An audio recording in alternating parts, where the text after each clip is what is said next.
जय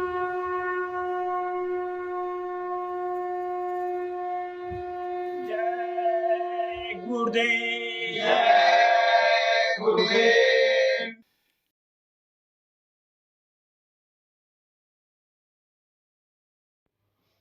जय गुरुदेव। जय गुरुदेव। जब कभी है याद आती गुरु तेरे दरबार की, जब कभी है याद आती गुरु तेरे दरबार की, भूल जाती सुध सभी तन मन सुधी परिवार की, भूल जाती सुध सभी तन मन सुधी परिवार की। कितने ही मंजिल की दूरी पर रहे यह तन मेरा, कितने ही मंजिल की दूरी पर रहे यह तन मेरा, याद करते सामने मूरत खड़ी सरकार की, याद करते सामने मूरत खड़ी सरकार की। जब कभी है याद आती गुरु तेरे दरबार की, जब कभी है याद आती गुरु तेरे दरबार की, जिसके नजरों में समाई मोहनी मूरत तेरी, जिसके नजरों में समाई मोहनी मूरत तेरी, उसको रह जाती नहीं कोई हविस संसार की, उसको रह जाती नहीं कोई हविष संसार की। जब कभी है याद आती गुरु तेरे दरबार की, जब कभी है याद आती गुरु तेरे दरबार की, सामने सतगुरु के साधक जोर कर दोनों खड़ा, सामने सतगुरु के साधक जोड़ कर दोनों खड़ा, कर रहे बरसात सतगुरु उस पर अमृत धार की, कर रहे बरसात सतगुरु उस पर अमृत धार की। जब कभी है याद आती गुरु तेरे दरबार की, जब कभी है याद आती गुरु तेरे दरबार की, प्रेम की मस्ती चढ़ी तो प्रेम यह गाने लगा, प्रेम की मस्ती चढ़ी तो प्रेमी यह गाने लगा, मुझसे पापी को गुरु इस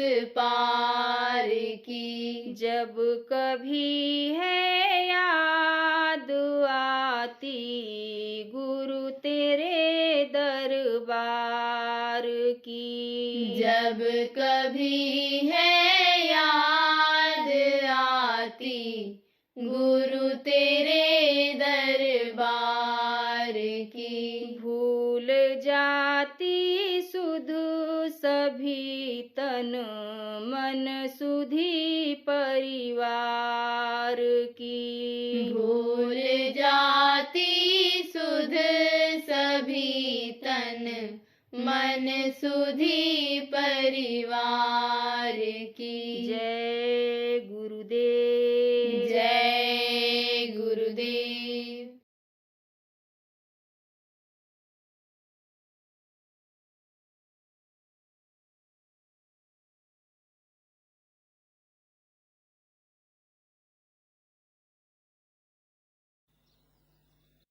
इस समय नवरात्र चल रहा है।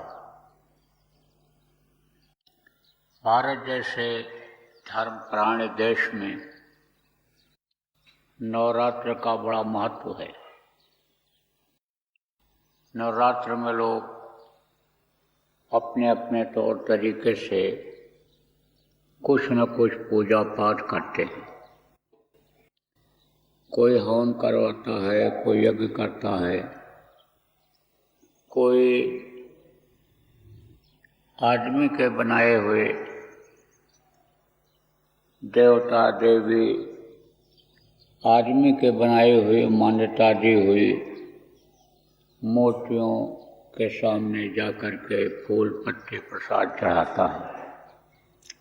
किस लिए लोग करते हैं?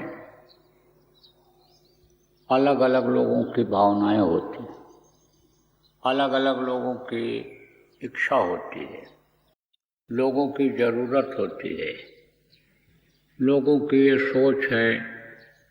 लोगों ने मान्यता दे भी रखा है इस बात का कि नवरात्र में पूजा पाठ करोगे, देवता खुश होंगे, धन दे देंगे, पुत्र परिवार में बढ़ोतरी कर देंगे, तुम्हारे बीमारी में फायदा हो जाएगा,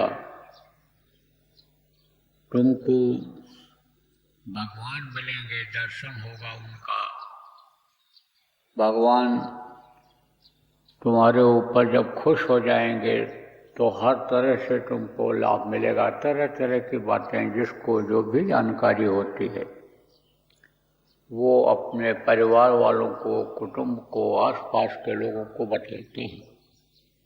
बहुत से लोग अपना अनुभव भी बताते हैं कि भाई मैं उपवास रहा, मेरा पेट ठीक हो गया, मेरी बीमारी ठीक हो गई। इन महीनों का, इन तिथियों का वैज्ञानिक लाभ भी मिलता है।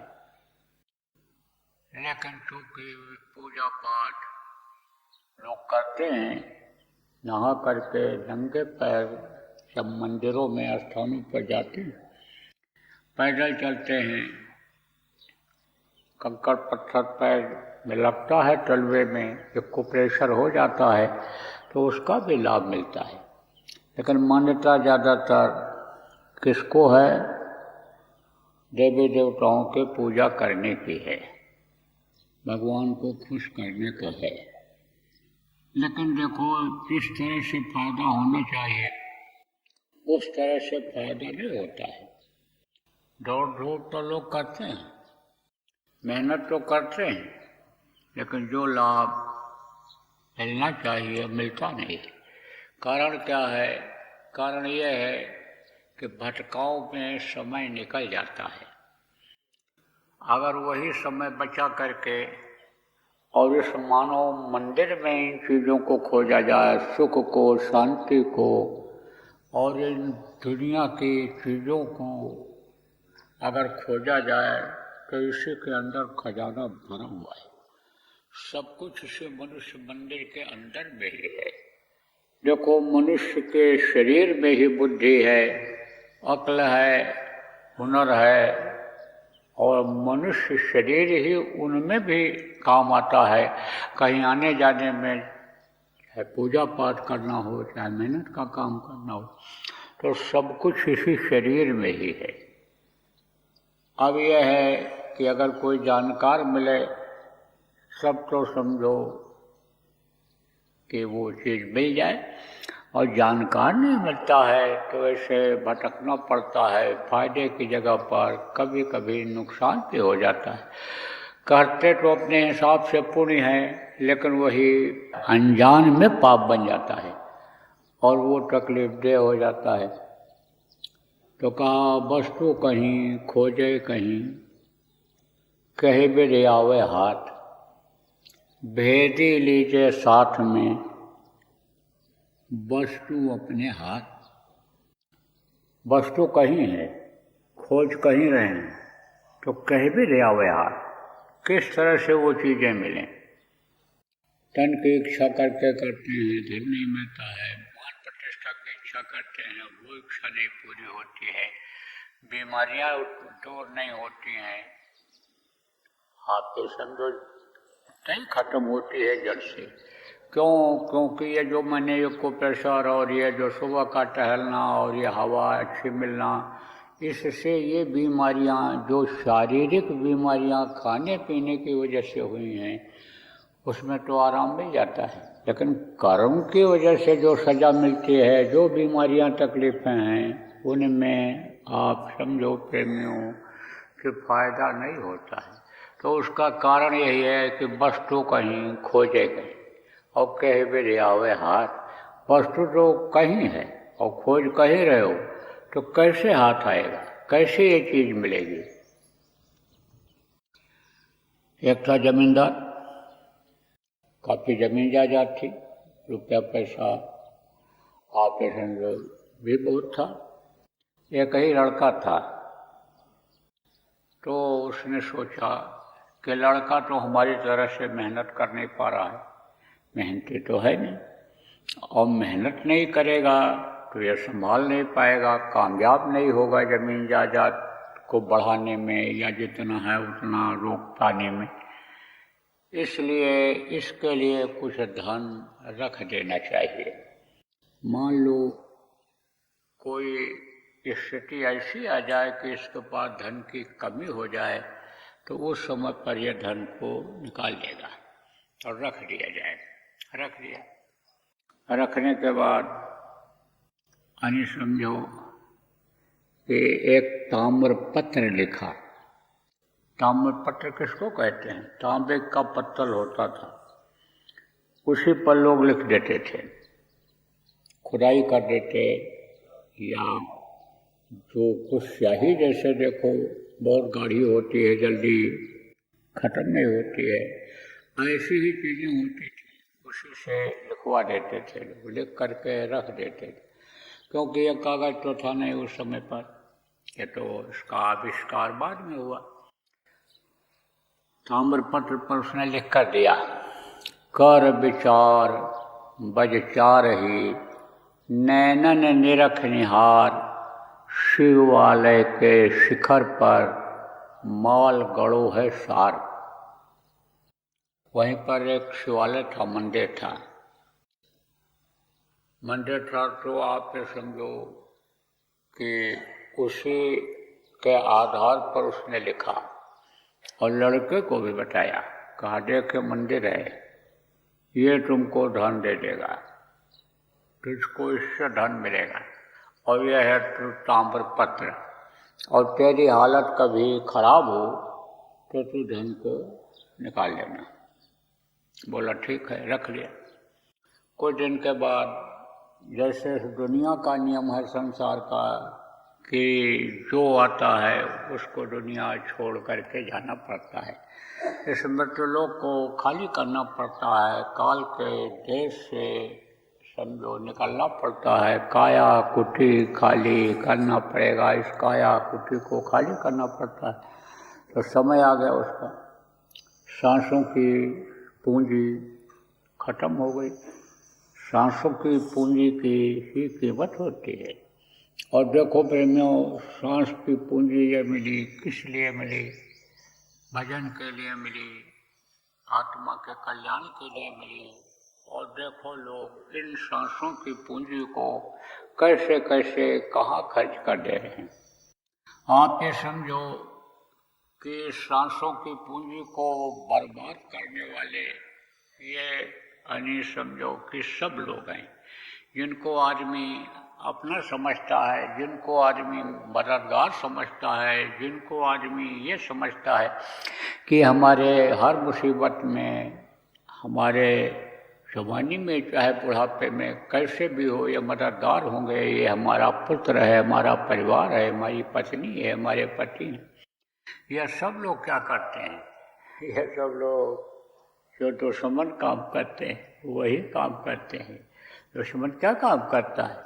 दुश्मन खत्म करने का काम करता है। दुश्मन क्या करता है? धन को खत्म करता है, प्रतिष्ठा को खत्म करता है। दुश्मन क्या करता है? राज को खत्म करने की सोचता है, करता है। दुश्मन शरीर को भी कटवा मरवा देता है। तो एक तरह से सच पूछा जाए तो समझो कि लोग जैसे कहते हैं ज़्यादा मिठास में कीड़े पड़ जाते हैं, ज़्यादा मीठा फल हो जाता है तो जब पक जाता है और गिरता नहीं है नीचे जल्दी, तो उसी में कीड़े अंदर प्रवेश कर जाते हैं मिठास को खाने के लिए।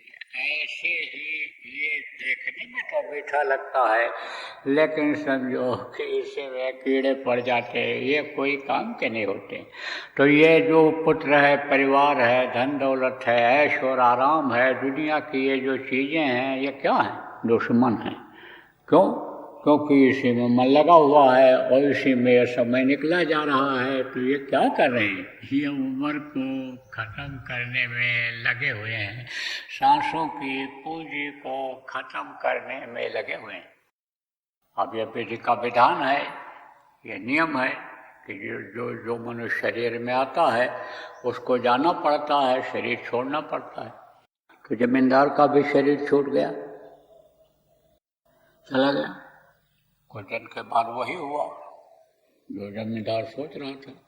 बुजुर्गों को बड़ा अनुभव होता है, उनको जीवन का बहुत अनुभव होता है। इसीलिए कहा जाता है बुजुर्गों के पास बैठना चाहिए, बुढ़ों से सीख लेनी चाहिए। बच्चियों को यानी अपनी सास की सेवा करनी चाहिए, माँ को प्रसन्न करके, सास को प्रसन्न करके जीवन में गृहस्थ आश्रम में खुशहाल हम कैसे रहेंगे इसकी सीख ले लेनी चाहिए। तो लड़के का वही हालत हुआ। आलस नींद के साने खोवा, चोरे को खांसी। आलस्य जो होता है वो आदमी का दुश्मन होता है, किसी भी मामले में हो, चाहे कमाने खाने के मामले में हो, चाहे भजन भाव भक्ति के मामले में हो, यह दुश्मन होता है। तो समझो कि आलस्य उसके यानी सवार हो गया, दुश्मन समझ लो कि सिर पर सवार हो गया। तो कोई काम करे नहीं, कितना दिन चलेगा? जो धन इकट्ठा करके पिता गया था, खत्म हो गया कुछ दिन में, बड़ी खराब हालत हो गई। अब सोचा उसने, पिताजी ताम्रपत्र दे करके गए थे, तो देखा जाए उसमें क्या लिखा है, धन को खोज लिया जाए।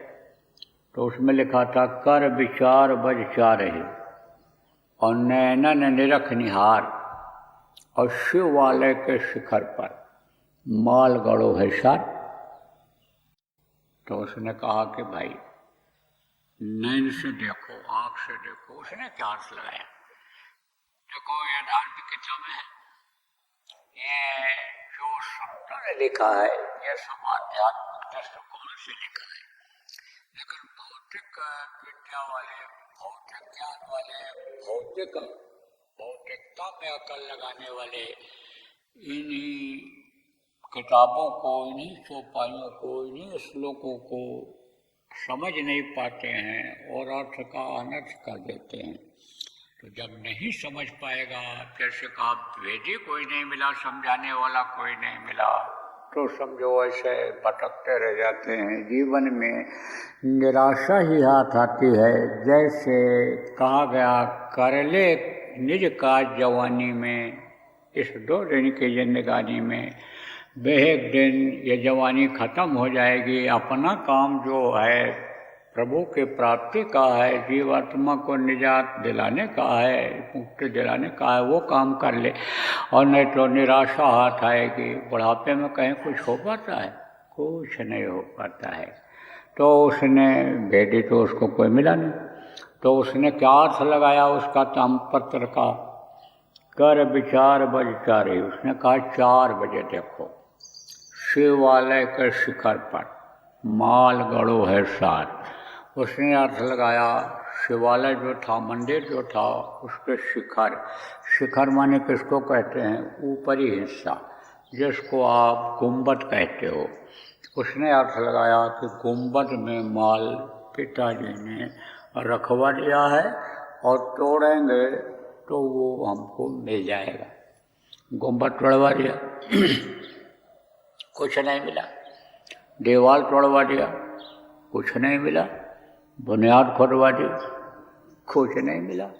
नामो निशान मंदिर का, शिवालय का खत्म कर दिया। निराश हो गया, कहा अब नहीं मिलेगा। सोचने लगा कि ताम्रपत्र गलत है, कलर लग गया, पिताजी ने धोखा दिया। उसने सोचा कि माता पिता गुरु किसी को धोखा नहीं देते हैं, अपने बच्चे प्यारे ही होते हैं। कितना भी बच्चा आप समझो खराब हो जाए, लेकिन माँ का प्यार, पिता का प्यार उसके प्रति वैसा ही रहता है जैसे बचपन में था। अब आप ये समझो प्रेमियों कि कहा पिता तो धोखा नहीं देंगे, कोई बात हो गई, यही सोचता रहता था। तो एक महात्मा जी थे। महात्माओं का काम क्या होता है? चलते फिरते रहना, उपदेश करते रहना, लोगों को समझाते रहना, बताते रहना। महात्माओं का यही काम होता है। तो महात्मा चलते चलते वहाँ पहुँचे गाँव। कुछ गाँव ऐसे होते हैं जो रास्ते में पड़ते हैं, कुछ अलग होते हैं, जैसे शहर ही है। कुछ शहर ऐसे हैं कि शहर में से होकर ही जाना पड़ता है और कोई रास्ता बाईपास निकल ही नहीं पाता है। तो ऐसे ही वो गांव था, उस गांव में से ही होकर दूसरे गांव, दूसरी जगह जाना था। पहुँचे तो कहा भाई ये वही गांव है या दूसरा है? क्योंकि पीछे दिनों में जब हम आए थे तो यहाँ पर एक मंदिर था, शिवालय था। अब तो वो है नहीं। लोगों से पूछा ये शिवालय वाला गांव है? बोले हाँ। तो कहा वो शिवालय देखने में तो मजबूत था। तो भाई शिवालय का क्या हुआ? कहे वो तो ढह गया। कैसे ढह गया? ढहा दिया गया। किसने गिराया उसको? जमींदार के लड़के ने गिराया। क्यों? धन के लालच में। अरे धन के लालच में तो लोग मंदिर बनवाते हैं, मस्जिद बनवाते हैं, गिरजाघर बनवाते हैं, पूजा पाठ कराते हैं, अच्छा काम कराते हैं, अनुष्ठान कराते हैं, सत्संग कराते हैं, आने आयोजन कराते हैं धार्मिक लोगों का, अच्छी बातें सुनवाते हैं। और उसने धन के लिए मंदिर गिरा दिया। गिरा दिया। कहा कि बुलाओ, हम पूछते। गया, पूछा भाई तुमने शिवालय क्यों गिरा दिया? बोला हाथ जोड़ करके महाराज धन के लालच में, आर्थिक स्थिति बहुत बिगड़ गई थी, खराब हालत हो गई थी, इसलिए धन के खोज में। कहे तुमको कैसे पता चला कि मंदिर से धन मिलेगा? कहा हमारे पिताजी लिख करके दे करके ताम्रपत्र गए थे। तो कहा ताम्रपत्र है कहाँ? है मेरे पास, लेके आओ। लाया, दिखाए महात्मा जी को, दिखाया, देखा महात्मा जी ने। अरे तू तो गजब कर दिया। अब ये बता कि तू धन चाहता है? धन तो है, बहुत सारा धन है, लेकिन तू धन को चाहता है? मैं चाहता हूँ। तो फिर तुझको उसी नाप तौल का मंदिर इसी जगह पर बनवाना पड़ेगा। तो उसके पास आने समझो कि वो रिकॉर्ड तो था ही, मंदिर जब बना था तब। उसका रिकॉर्ड था उसके पास, देखा उसने, वो भी लिखा पढ़े में था, बनवा दिया मंदिर। कहा जब मंदिर बन जाएगा, महात्मा जी ने कहा मंदिर जब बन जाएगा तब तू मुझे बुलाना और मैं तेरा धान खुदवा दूंगा। अब इधर उधर से अपना इंतजाम करके अर्ज कर्ज ले करके फिर से जमींदार के लड़के ने मंदिर बनवाया। और जब बनकर तैयार हो गया, महात्मा जी को बुलवाया, लेने गया। महात्मा जी जब आए तब बोले, देख शाम को जब 4 बजेगा तब धन खुदवाएंगे। शाम को जब 4 बजा और देखा गुंबद की परछाई जहाँ पड़ रही थी, बताया इस जगह पर खुदाई करो और यहाँ पर तुमको मिलेगा धन।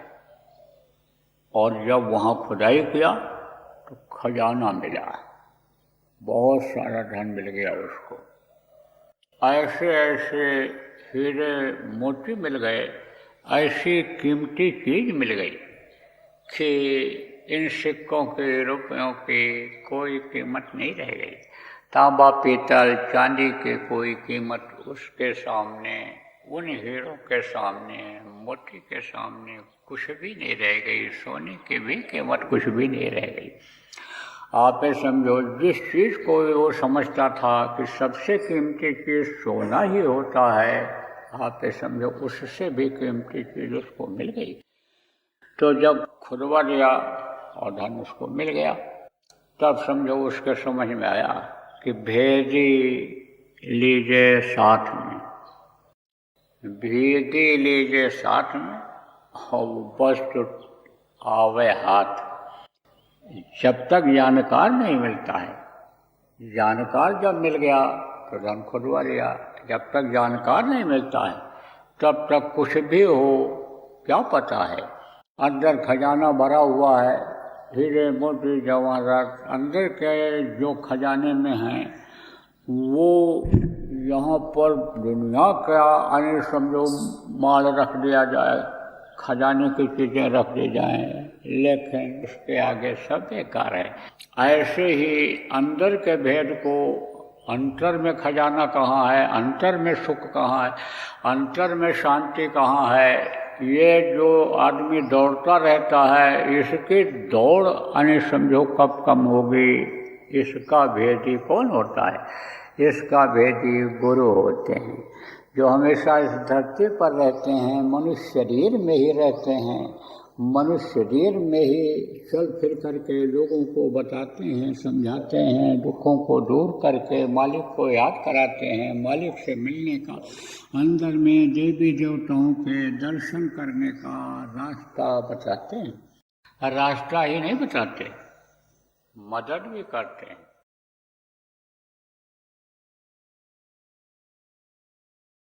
देखो प्रेमियों, कोई कितना भी प्रयास करे भारतीय संस्कृति को ख़त्म करने की, कर नहीं सकता है। कम और ज़्यादा तो होता रहेगा, लेकिन एक समय ऐसा आएगा कि भारतीय संस्कृति अपनाने से ही लोगों को शांति मिलेगी। भारत के ही लोगों को नहीं, पूरे विश्व के लोगों को। जब वो शांति की तलाश में भगेंगे, जैसे अब हरे रामा हरे कृष्णा गलियों में घूमते हैं, आते हैं, ऐसे ही शांति तो मिलेगी। भारत देश से शांति मिलेगी यानी भारतीय संस्कृति से। जय गुरुदेव। सरकारी व गैर सरकारी अनुदान के लिए बिना सत्संगियों के सहयोग द्वारा जनहित के कार्यों में लगी हुई बाबा जय गुरुदेव धर्म विकास संस्था का मुख्यालय पिंगलेश्वर रेलवे स्टेशन के सामने मक्सी रोड, उज्जैन, मध्य प्रदेश में है।